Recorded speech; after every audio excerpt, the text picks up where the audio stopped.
What's up, YouTubers? Thanks for coming back to the Rise and Edge video. Real quick, just hit that like, comment, subscribe. You know the deal. We are going to be doing an Ice Barrier deck profile today. This is a deck that I love as an anti-meta deck, and it shuts down a lot of things. It turbo outs floodgates. It's pretty hard to stop going first. Going first is very, very powerful. So with that, keeping that in mind, I've decided to build this deck in a way that supports it going second with as much gas as possible. Please let me know what you think in the comments below. There's been a lot of the discussion about what you can and should throw into this deck, but without further ado, let's get into what I did decide to throw in. We can have a discussion about it.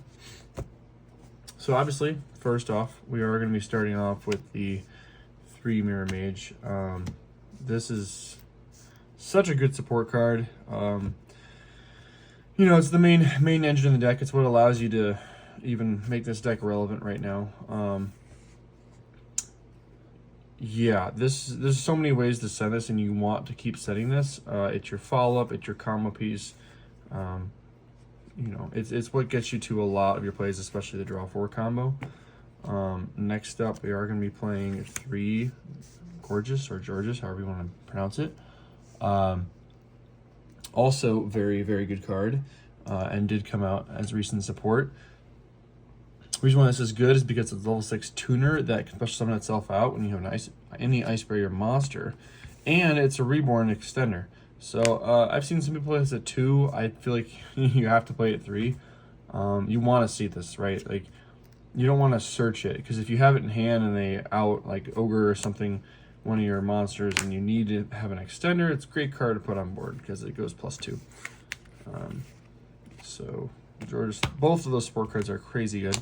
And speaking of consistency, we are playing 3 Speaker. The 3 Speaker is great because it's well, it's a level water, you can special out, so it's another extender.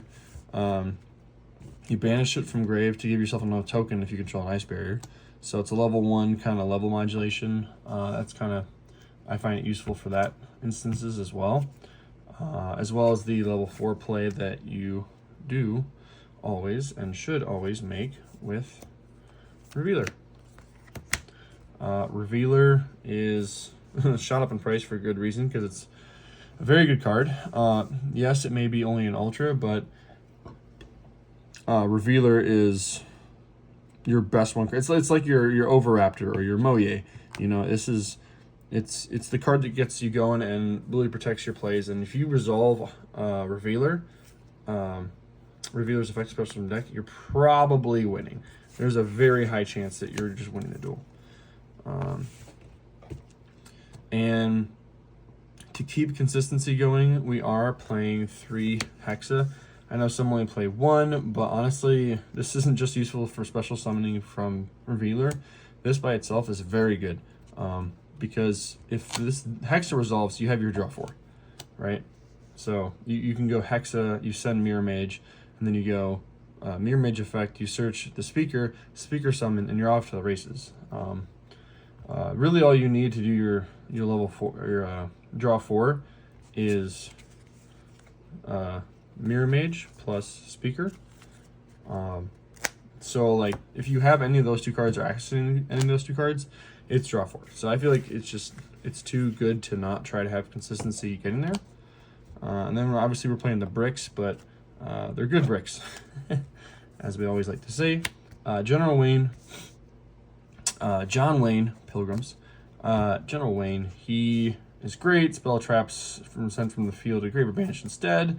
So that's his continuous floodgate effect. By the way, they also have continuous effects. This is an attack modifier. This is your opponent can tribute summon, which obviously still does flu and decks like that. And then this is your opponent can activate monster effects in the graveyard while I control an Ice Barrier. So that's the other one of Georges that you do use often and is very, very good. And then obviously the other 2 big guys, Warlock, the anti-spell, and then this Raiho puts in work against every single deck. Usually you win if you have Raiho plus Gorgeous out. Very hard to out. So that's it for the Ice Barrier stuff that I'm playing. Next up for the non-Ice Barrier stuff, we're playing the 3 Ranagrian.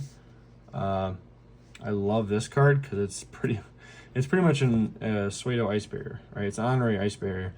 You usually end your board if they have like 2 more hand traps, and you can get to Ranagrian. You usually just end with Lancia with Ranagrian. It helps a lot. And then because this deck does struggle going second, we are playing the 1 Gamma Seal. You can search this. I'll talk about that later in a second. It's 3 Swap Frog. Swap Frog isn't necessarily for going second, more for ensuring that you can resolve Mirror Mage if you have it in hand, because you can send it and then chain block it, as well as if you have an extra Mirror Mage or you have access to just have full gas.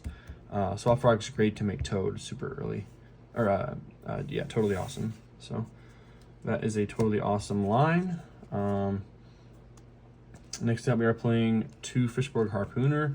Card's good. It's not anything magical, but it's not a starter, so I don't play it at 3. I play Swap Frog at 3 just because it's not necessarily a 1-card starter, but it is good enough to warrant it at 3. And then Fishborg's it's a special and discard, right? The Effect Engrave I don't really use. It's more just kind of, hey, if I need an Ice Barrier monster for my hand on the field to use George's Effect Special, then this comes in handy. That's most of the time when I use it. And then for the spells and traps, we are going the 3 Medallion. I do need my extra copy of the Altart. Not much to say about that. It's a Rhoda. And because we are playing the gas version of this, we're going 2 Freezing Chains to help extend our plays if they nib us or whatever it may be. Freezing Chains comes in handy.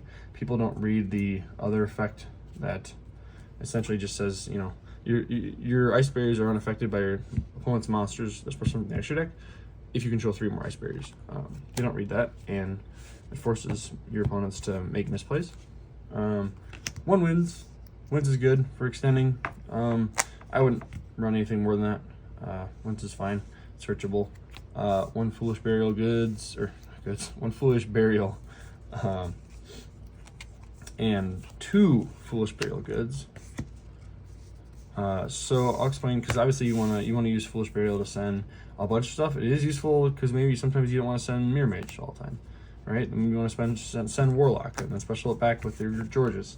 The Foolish Burial goods is insane in this deck because you send the Ice Barrier card, and then this Ice Barrier card lets you banish it and then send and then add from grave. So it's really good. It's specifically level 5 or higher water, but you can send your Kaiju, like I was mentioning before. Where are you? Where's my Kaiju? There you are. You can send your Kaiju, you can send Ranagrian, you can send General Wayne, you can send Gorgeous. Like, possibilities are on this, right? World's your oyster. So, yeah, Foolish Burial goods into this is insanely good because it also plays under Droll. So if they hit you with Droll and you're like, crap, okay, the draw 4 combo is dead, I can't do anything. Okay, you just Foolish Burial, send the Ice Barrier to grave, and you're fine. Like, as long as you have more water in hand, you just end on Lancia, and he's already enough of a body. And then going with that same thing of sending Ice Barrier to grave, Droplet, I wanted to play Shifter, or not Shifter, I wanted to play Dark Ruler no more, but the thing is like, yeah, if I have it, great, but most time if my opponent set up a board that can't be beat with Droplet, I'm probably not winning it anyways. So if I can resolve Droplet, I'm winning, because Droplet plus having Ice Barrier in hand is really good, especially if you do have combo on top of that. So yeah, that's it for the main deck. I think it's about 42, I'm pretty sure. We do have our Ice Barrier tokens, of course. You have to have them. You gotta stay icy and clean. And then, so for the extra deck, we're going 2 Lancia. Card is a amazing support card. The only downside is it's not an Ice Barrier. It's an Ice Mountain. So, if you want questions about that, I can tell you more about that. But yeah, the ratio is fine. It's a really insane card. We're going with the 1 Trish. The one other Trish 1-1's fine. I don't play the trap. You go for your level 10s, Gamir and Chen Ying. Chen Ying comes up going second a lot. Agri and Moore going first. Got Dragite for the level 8. Good going first. I like to not play the White Aura Whale or the Great Old Dragon, just because I felt like doing that line wasn't as useful as the other line I'm going to show you, at least from the extra deck. And then the level 6 is useful. It does come up actually quite a bit, removing cards that have effects that are protected by destruction or can't be banished, etc., or Mirror Jade. Like this card actually does come up a lot. It is useful. 1 Coral Dragon, you get it for the draw 6, and then 1 Croc, you get it for the draw 6. And then for the we'll go XC, Bahamut Shark and the Totally, not playing a second one, you only need the 1. And then for the explanation on why I'm not playing the removal is because of these guys. So this combo is actually really insane going second, especially if you can drop out their whole board and still get to a like, let's say they have 2 Omnis on or whatever it is, right? Like they have 2 negates, and you drop it, and you can get 4 cards on field with Anemone and somehow get to Lancia. You're winning because you go Anemone, you're locked into waters, and then he goes Lantis, banish the whole field, and because you're the one that's special summoning them back, you can't special summon their monsters unless they're water. So you essentially just banish their whole all their monsters in their field for free with something like this, which is nice, of course. And then if you manage to get to Lancia post Zelantis combo, you know, you're just in a really good position because you're putting them on almost probably no cards in hand, probably some stuff in grave and nothing on field. There's no monsters on field, so that's just a really good position to be in.